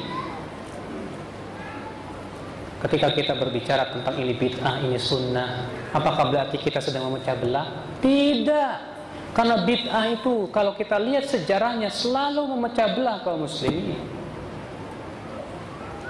Ketika kita berbicara ini taat, ini maksiat, tentunya Pak, semua itu adalah untuk menghilangkan sebab-sebab yang bisa menjadikan kaum muslim itu berpecah belah. Akhal iman, a'azani Allah wa yakum. Jadi bimbingan yang keempat ini Pak, apa itu? Persatuan. Jagalah persatuan, jagalah persatuan di atas kebenaran, persatuan yang tidak meniadakan ingkarul munkar, persatuan yang tidak meniadakan untuk menjelaskan tentang tauhid dan syirik, tentang sunnah dan bid'ah. Persatuan yang betul-betul jelas tujuannya untuk mempersatukan manusia di atas ketakwaan kepada Allah, dan kemudian menghindari dan menjauhkan perkara-perkara yang bisa merusak persatuan itu sendiri. Kita saja Pak, sesama yang ngaji sunnah, setan berusaha untuk menumbuhkan bibit-bibit apa? Permusuhan. Iya tidak? Ya. Seringkali itu terjadi Pak. Si fulan bikin yayasan, yang satu lagi bikin yayasan lagi. Mulai persaingan ada. Makanya yang yayasan ini dia merasa kami yang memulai dakwah di sini. Makanya ketika melihat yayasan yang satu yang bikin kajian, gak mau datang. Iya. Mulai Pak, setan itu mempermainkan hati. Iya. Subhanallah. Kecintaan terhadap ustadz berpengaruh juga. Ketika seseorang gulu mencintai seorang ustadz, ketika pendapat si ustadznya diselisih oleh ustadz lain, mulai hatinya gak suka sama ustadz itu. Kenapa? Karena dia membantah ustadz saya. Ya. Berbagai macam usaha setan itu untuk memecah belah, ya, para orang-orang yang berpegang kepada sunnah itu sendiri. Maka dari itu Pak, ya, disinilah kita harus memahami mana perkara yang memang itu merupakan prinsip dan manhaj yang tidak boleh kita salahi, dan mana yang hanya bersifat ijtihadiyah. Ya, terkadang kita tidak bisa membedakan masalah-masalah ijtihadiyah dengan masalah yang merupakan prinsip. Gara-gara masalah ijtihadiyah aja kita berpecah belah, kan lucu. Ya. sangat memalukan sekali kalau begitu ya akhul Islam azani Allah. Ya, tentunya ya pembahasan tentang masalah itu butuh kepada pembahasan tersendiri ya tentang sebab-sebab perpecahan, demikian pula ya hal-hal yang menyebabkan kita bersatu padu insyaallah. Yang jelas ini bimbingan yang keberapa? Yang keempat. Apa itu? Yaitu menjaga apa? Persatuan. Ya. Menjaga persatuan, Pak. Hati-hati, Pak ya. Kurangnya komunikasi itu pun juga bisa menimbulkan suudon, Pak. Ustadz antar ustadz kurang komunikasi aja sering kali menimbulkan apa? Suudon. Sesama kita pun terkadang karena kurang komunikasi terkadang setan menimbulkan apa? Suudon. Makanya kenapa di zaman Rasulullah mengatakan apa? Zur gibban tazdad hubban, kata Rasulullah. Saling berkunjunglah sekali-kali, niscaya itu akan menimbulkan apa? Rasa kasih sayang. Rasulullah menyuruh agar kita ini saling mengunjungi satu sama lainnya. Dengan seperti itu insya Allah akan hilang dunun, akan hilang apa? Dugaan-dugaan buruk, ya akan hilang ya semua perkara yang hendak dilakukan oleh setan memecah belah antara kita. Ya Allah al-musta'an. Kemudian bimbingan yang keberapa? Yang kelima. Ya menghadapi keadaan-keadaan seperti ini ya Islam azani Allah wa iyyakum. Sadarilah bahwa kita hidup di zaman fitnah. Sadarilah kita hidup di mana, di zaman apa? Zaman penuh dengan fitnah. Maka dari itu Pak, di zaman yang penuh dengan fitnah ini ada perkara-perkara yang sangat ditekankan oleh Rasulullah SAW agar kita tidak terfitnah dan tidak terbawa oleh arus fitnah. Dan insya Allah kalau kita melakukan hal-hal seperti ini kita akan selamat biiznillah. Iya. Apa yang harus yang ditekankan oleh Rasulullah di zaman fitnah? Banyak. Kalau saya sebutkan satu persatu terlalu banyak, Pak. Tapi saya ingin fokuskan dua perkara. Yang pertama menuntut ilmu.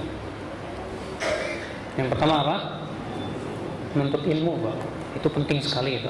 Menghadapi situasi seperti ini penting kita untuk menuntut ilmu supaya kita tahu ilmu ini.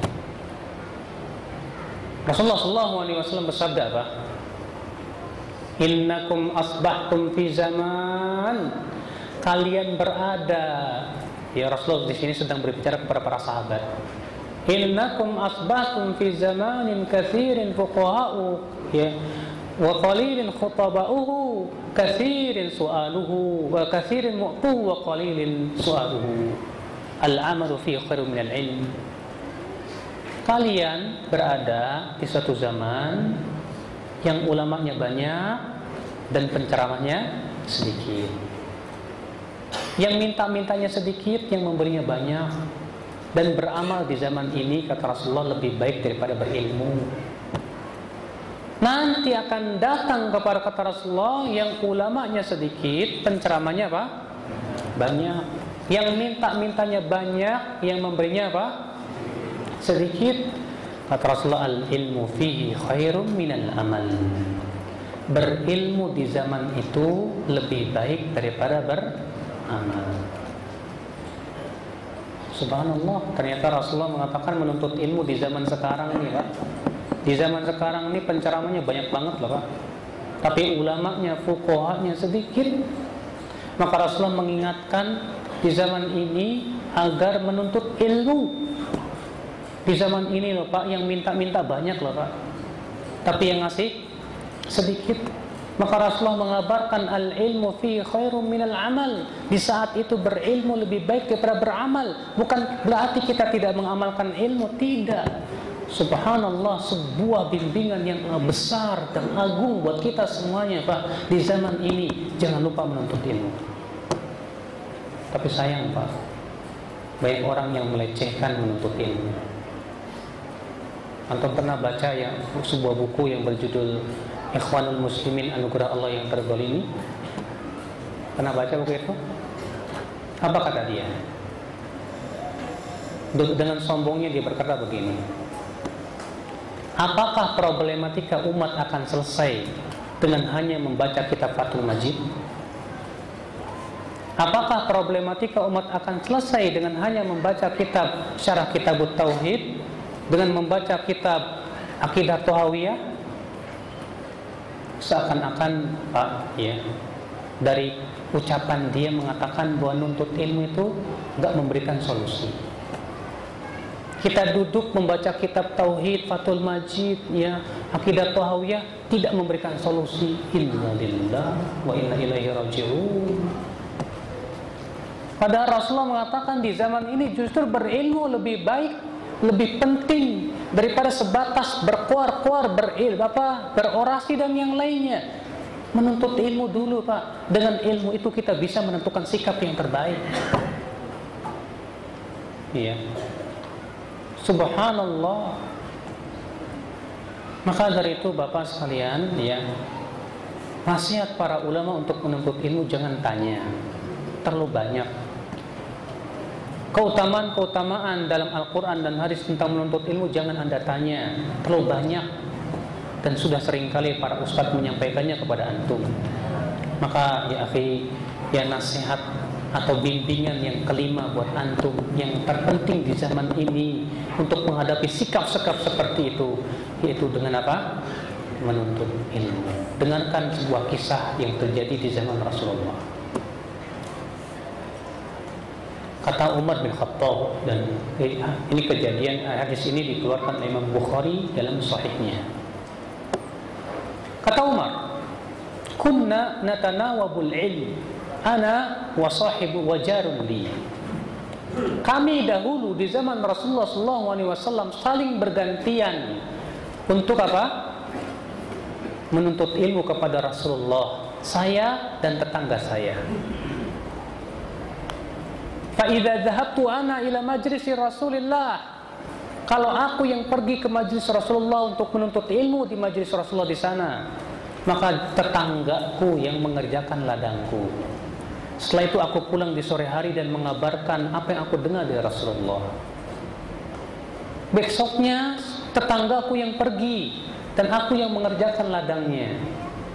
Di sore harinya tetanggaku pulang kemudian mengabarkan kepadaku apa yang ia dengar dari Rasulullah SAW. Kemudian kata Umar apa?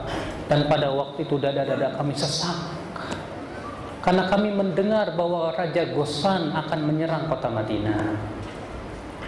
Pada waktu itu apa? Dada-dada kami merasa sesak karena mendengar Raja Ghassan hendak menyerang apa? Kota Madinah. Kisah ini disebutkan oleh Syekh Abdul Malik Ramadhani dalam kitab beliau Madarikun Nadhar fi Siyasah, yang sudah diterjemahkan ke dalam bahasa Indonesia yang berjudul Pandangan Tajam Terhadap Politik. Kemudian diambil faidah dari situ oleh Syekh Abdul Malik Ramadhani. Apa kata beliau? Lihatlah, pada waktu itu para sahabat sedang sesak dada mereka mendengar kabar bahwa Raja Ghassan akan membawa pasukan besar untuk menyerang kota Madinah. Tapi ternyata mereka tidak sibuk untuk mendengar kabar tentang Ghassan dan yang lainnya, tapi ternyata mereka tetap sibuk dengan menuntut ilmu. Kita terkadang, Pak, lebih sibuk dengan mendengarkan berita di radio, di televisi. Wah, ya, yang disebut dengan fikih waqi, kata mereka, mengikuti kabar-kabar yang ada, kabar yang ada. Akhirnya apa? Hati kita kepanasan terus, kesel terus dengan adanya berita-berita yang ada di situ. Akhirnya apa? Karena kita pun juga malas menuntut ilmu, yang ada adalah semangat muncul, egois, semangat ya, dari perasaan yang kesal itu pun berbicara. Padahal Pak, yang berhak untuk menghukumi ya, keadaan-keadaan yang terjadi di alam itu adalah para ulama. Nah, kalau kita nggak punya ilmunya, kemudian kita disibukkan mengikuti berita-berita, kabar-kabar yang terkini terus, bagaimana kita bisa menghukuminya dan menyikapinya kalau kita tidak punya ilmu? Maka ya akhi azani Allah, ini yang ditekankan Rasul di zaman ini, Pak. Apa itu? Menuntut ilmu. Ya, penting loh, Pak. Yang kedua yang ditekankan Rasulullah di zaman ini apa? Akhlaqul karimah. Akhlak apa? Al-akhlaq, al-akhlaq, al-akhlaq. Dalilnya mana Ustaz? Rasul kita yang mulia alaihi salatu wasallam bersabda apa? Faji'ul fitnah fayuraqiqu ba'daha ba'dha. Fitnah akan datang sehingga ya fitnah sebelumnya terasa kecil dibandingkan fitnah setelahnya. Taji'ul fitnah, datang fitnah. Fayaqulul mu'min, seorang mukmin berkata, hadhi muhlikati. Ini yang akan membinasakan saya. Taji'ul fitnah, tsumma tankashif, kemudian fitnah itu hilang. Kemudian datang lagi fitnah yang lebih berat. Mukmin berkata, hadhi wa hadhi. Kemudian Rasul mengatakan, faman arada an yuzahza 'anil nar wa yudkhilal jannah, siapa yang ingin diselamatkan dari api neraka dan dimasukkan ke dalam surga, fal ta'tihi maniyatu wa huwa yu'minu billahi wal yawmil akhir wal ya'ti ilan nas bima yuhibbu an yu'ta ilaihi. Hendaklah kematian mendatangi dia dalam keadaan beriman kepada Allah dan hari akhirat, dan hendaklah ia mendatangi manusia dengan apa-apa yang ia suka untuk didatangi dengannya. Lihat Pak, ketika terjadi fitnah, muncul fitnah, kata Rasulullah apa? Hendaklah ia mendatangi manusia dengan apa yang ia suka untuk didatangi dengannya. Apa itu? Akhlak. Antum suka enggak orang lain bersikap lemah lembut sama antum? Suka? Kalau antum suka, hendaklah antum suka untuk mendatangi mereka dengan itu juga. Nah ini akhi, subhanallah, akhlak ini zaman sekarang penting loh Pak. Dengan akhlakul karimah, orang akan melihat sunnah menjadi lebih indah lagi.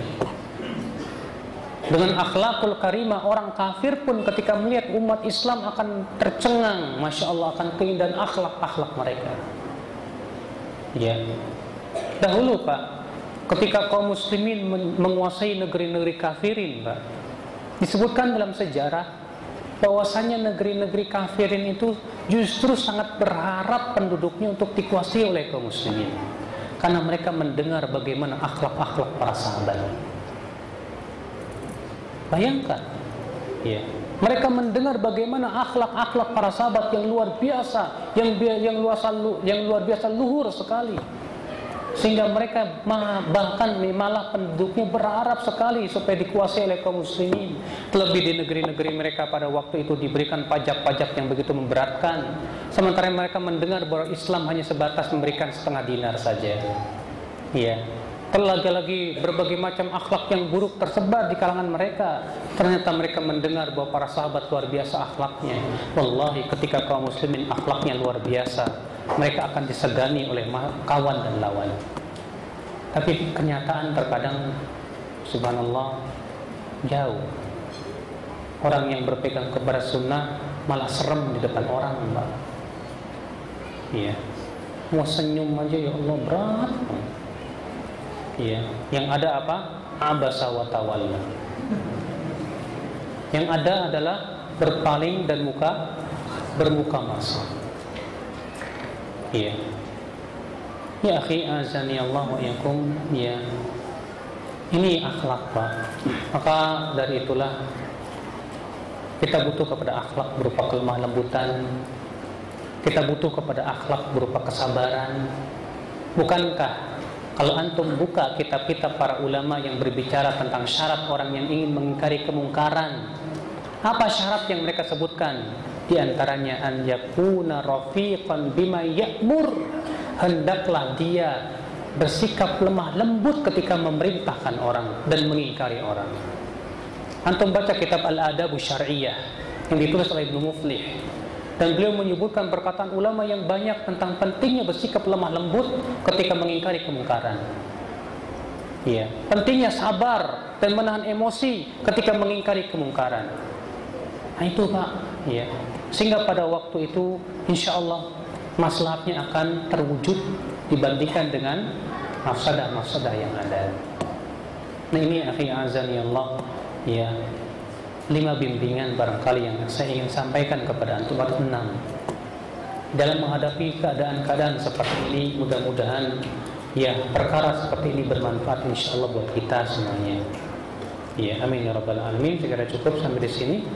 Kita buka tanya jawab, dan tanya jawab hanya dengan tulisan saja.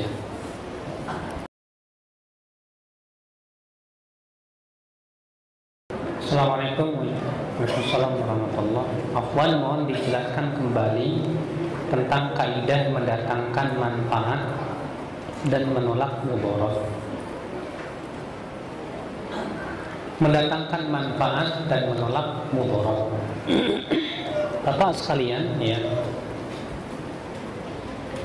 kaidah ini mempunyai 3 cabang.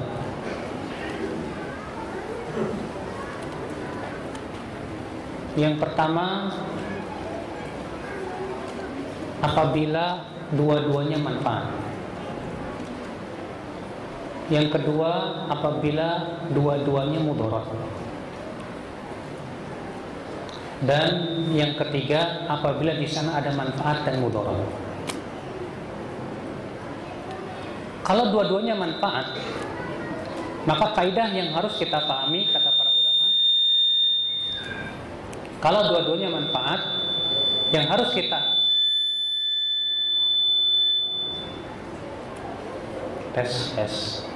yang harus kita ambil adalah yang paling besar manfaat dan maslahatnya. Iya.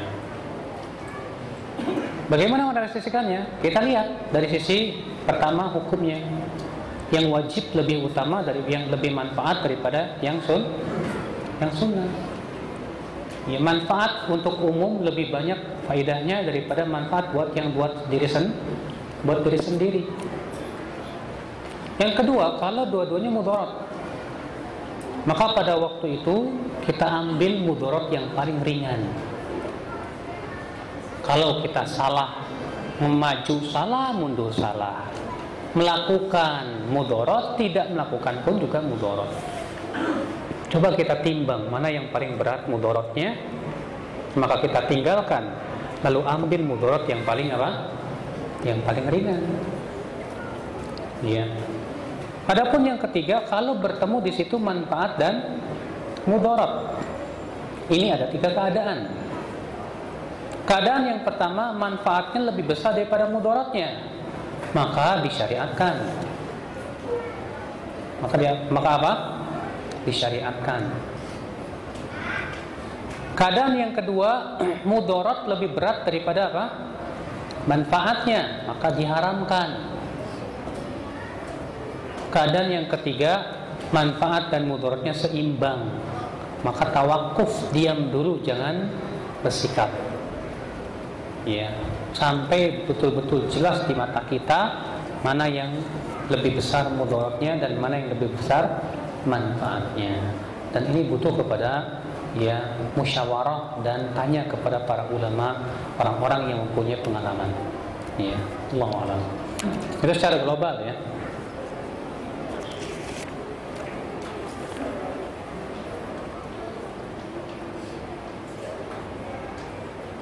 Ada sebab di zaman fitnah ini, ulama kalau tidak dizalimi penguasa berarti bukan ulama yang benar, Ustaz. Dengan mengambil contoh Imam Ahmad yang dipenjara, mohon tanggapannya.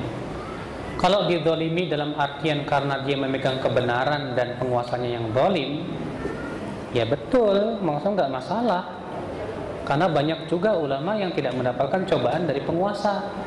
Ternyata mereka ulama juga dan diakui keilmuan mereka. Contohnya siapa? Banyak. Contohnya Al-Imam Al-Hafidh Ibnu Hajar Al-Asqalani rahimahullah. Apakah beliau dizalimi penguasa? Enggak. Bahkan beliau diangkat jadi qadhi di zaman penguasanya beliau. Apakah berarti kemudian kita katakan Allah itu ulama payah? Subhanallah. Ya. Para ulama semua bersepakat akan keimamahan, kealiman, ya, kedalaman ilmu Al-Hafidh Ibnu Hajar. Imam Malik. Ya. Imam Malik pernah dizalimi oleh penguasa gara-gara dituduh oleh orang yang tidak suka kepada Imam Malik. Nah, sekarang Pak, kalau ada orang ditangkap oleh penguasa karena dia mau memberontak, terpuji nggak seperti itu? Sama sekali tidak terpuji. Makanya para ulama tidak pernah memuji para pemberontak kepada Yazid bin Muawiyah. Para ulama pun tidak pernah memuji para pemberontak kepada Hajjaj bin Yusuf. Iya. Tidak terpuji perbuatan seperti itu. Nah, kalau misalnya dia dipenjara, ditangkap oleh penguasa karena orang ini ternyata dia ingin memberontak, ingin melakukan aksi-aksi yang tidak benar. Bagaimana kita akan katakan bahwa ini ya ulama beneran? Subhanallah. Ya, kalau ulama dahulu Imam Ahmad dizalimi oleh penguasa, kan memang penguasanya yang nggak benar, maksudnya dalam artian penguasanya tersebut, ya, Imam Ahmad bukan salah beliau berpegang kepada kebenaran, lalu ditangkap oleh penguasa, kemudian Imam Ahmad berpegang terus istiqomah di atas kebenaran.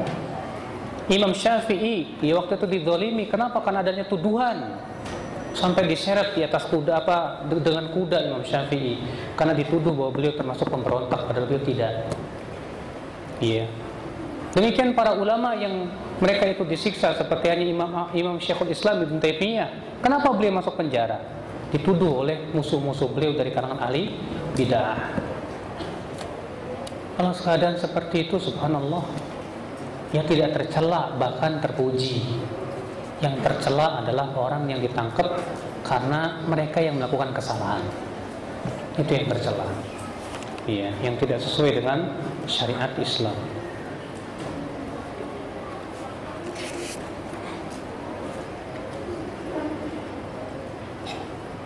Banyak syubhat yang berkembang seperti halalnya darah orang yang menghina Rasulullah dan boleh dibunuh siapa saja. Ya, boleh dibunuh oleh siapa saja. Betul, memang pendapat itu betul. Saya katakan betul, bahwa orang yang menghina Rasulullah boleh dibunuh oleh siapa saja, kalau memang ternyata tidak menimbulkan mudarat yang lebih besar. Dalilnya saya sudah sampaikan tadi di awal. Dalilnya sudah saya sampaikan tadi di awal, bahwa di zaman Rasulullah pernah ada mayat wanita yang ya ditemukan, lalu gemparlah para sahabat. Lalu Rasulullah memanggil para sahabat, siapa yang membunuh wanita itu? Kemudian apa? Ya, kemudian seorang sahabat berkata, aku wahai Rasulullah. Kemudian kata Rasulullah, kenapa kamu bunuh? Kata dia istriku. Dia telah mencaci maki engkau ya Rasulullah. Maka Rasulullah mengatakan, ketahuilah, sesungguhnya darah wanita itu telah halal. Rasulullah tidak menangkap sahabat yang membunuh istrinya tersebut karena mencaci maki Rasulullah. Kenapa apa dilakukan oleh sahabat ini? Karena mereka hidup di zaman Rasulullah yang negeri Islam kuat di kota Madinah, dan pada waktu itu pun juga negeri Islam mengizinkan hal-hal seperti itu. Nah, sekarang kalau kita hidup di negeri yang di sini tidak tegakkan misalnya syariat Islam, yang kalau kita lakukan malah menimbulkan mudarat yang lebih besar. Sudah kita sebutkan tadi ya, bahwa Islam menimbang antara maslahat dan mudarat, dan jangan bersikap sebatas dengan semangat. Ingat, titik. Ya, tidak ada koma. Kenapa semangat itu tidak ada manfaatnya? Tapi bersikaplah dengan pertimbangan yang betul-betul jernih. Tanya kepada para ulama dulu, ya, apakah sikap-sikap seperti ini akan menimbulkan dampak yang lebih buruk atau tidak? Ini penting, Pak. Supaya apa? Supaya tidak kaum muslimin menjadi korban. Bukan Islam yang menjadi taruhannya, bukan. Kan banyak orang yang begitu semangat, ayo kita bunuh. Akhirnya apa? Ya, disorot oleh mass media. Ternyata pembunuhnya berjenggot. Udah mulai disebarin, tuh lihat, ya orang berjenggot tuh pembunuh, gini. Subhanallah. Ya. Antum tahu tidak, Pak, ya? Para mata wartawan terutama dari orang-orang kafirin itu sangat menunggu ketika kaum muslimin emosi. Kalau kaum muslimin emosi mengadakan pengerusakan, segera wartawan datang.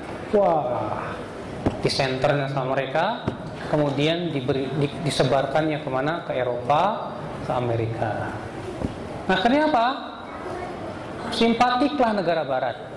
Akhirnya dibantulah orang yang dizalim itu, mengucur dana yang deras.